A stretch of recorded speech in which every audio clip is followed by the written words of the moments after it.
Hello, my name is Joe. Welcome to another YouTube video, and today we will be discussing Unforgotten Fossils, Titanomyrma, a genus of giants. Thank you to Future Bird for recommending this video. And thank you to Bruce Archibald for helping me with some of the research. And to anyone wondering, Bruce Archibald is the scientist who classified and named Titanomyrma lubae. Anyway, let's get right into it. Titanomyrma was a genus of giant ants that consisted of 3 known species. They lived from 50.3 to 40.4 million years ago during the Eocene. It has been found primarily in Germany, but also in British Columbia and Wyoming. The genus contains some of the largest ants to ever live. The vast majority of Titanomyrma specimens are of the species Giganteum and Semolina.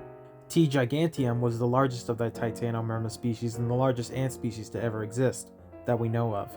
The queen was on average a gargantuan 6 centimeters in length and would have been the size of a small bird.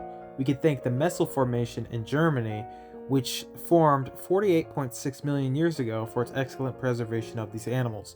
Many Titanomyrma fossils are found within the Messel Formation. The male Titanomyrma are of course much smaller than the queens, about half the length in fact. All Titanomyrma fossils are known to be males and females. Workers have not been found, despite likely making up the bulk of the ant colony due to the fact they couldn't fly. The Messel Formation is made from shale. Shale is a special type of sedimentary rock that forms from mud collected at the bottom of a lake. The ancient ants would die and then fall onto the surface of the lake. Eventually, surface tension of the water would break and the ants drifted gently to the bottom, where it became part of the rock. Worker ants cannot fly and therefore would not be able to get above the water in the first place. It is possible, but very unlikely. We do not have worker ants, so we have to assume what they were like. They are likely to be very similar to male Titanomyrma. Although the average queen was 6 centimeters long, they could easily reach 7 centimeters and have a wingspan of 14 centimeters. T. semolina was a smaller species of ant that lives alongside Giganteum. Both species lived about 48.6 million years ago. T. semolina was about 5 centimeters long. This ant is overshadowed by its counterparts due to the fact that it isn't an outlier within the group. Nonetheless, it's one of the largest ants to ever live.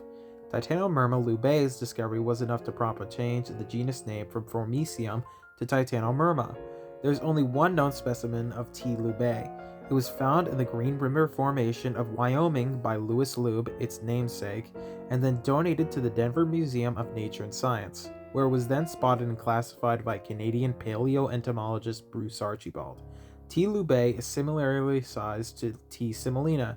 T. lubae is older than its German counterparts, being about 49.5 million years old. This animal's discovery created a problem for the scientists who study it. You see, back then, you could walk all the way from Vladivostok to Vancouver, to quote Bruce Archibald, but these ants shouldn't have been able to make that journey. All modern giant ants are thermophilic, meaning they live exclusively in hot environments. The 3 known species also lived in hot environments, but the distance between the 2 locations were connected by land that was temperate. Scientists assumed at first that these creatures could not make the journey and created a theory to explain the discrepancy. The theory says that Titanomyrma crossed during a brief period of time in which greenhouse gases were released by natural processes and caused these environments to warm to over 20 degrees Celsius. However, a recent discovery in British Columbia at the Allen B Formation has poked some holes at that theory. A fossil of a Titanomyrma of an unidentified species was found in an environment that is known to have been temperate. Scientists don't know how big this individual was due to the distortion of the fossil, but it is indisputable proof that at least some Titanomyrma lived in temperate environments. Perhaps modern tropical ant size is due to seasonal stability rather than temperature, a trait both the modern tropics and ancient BC share, in that they had summers that were only a few degrees hotter than their winters. Titanomyrma has made some headway into popular culture. They are one of the many creatures featured in the game Ark Survival Evolved. Some Titanomyrma ants featured in an episode of Walking with Beast, a Walking with Dinosaurs spin-off, although it can be easily missed due to the fact that they were featured under the old genus name Formicium. If you loved the video, make sure to check out my subreddit, Above Average Joe YT, where you could share ideas and help me in the future. Anyway, subscribe!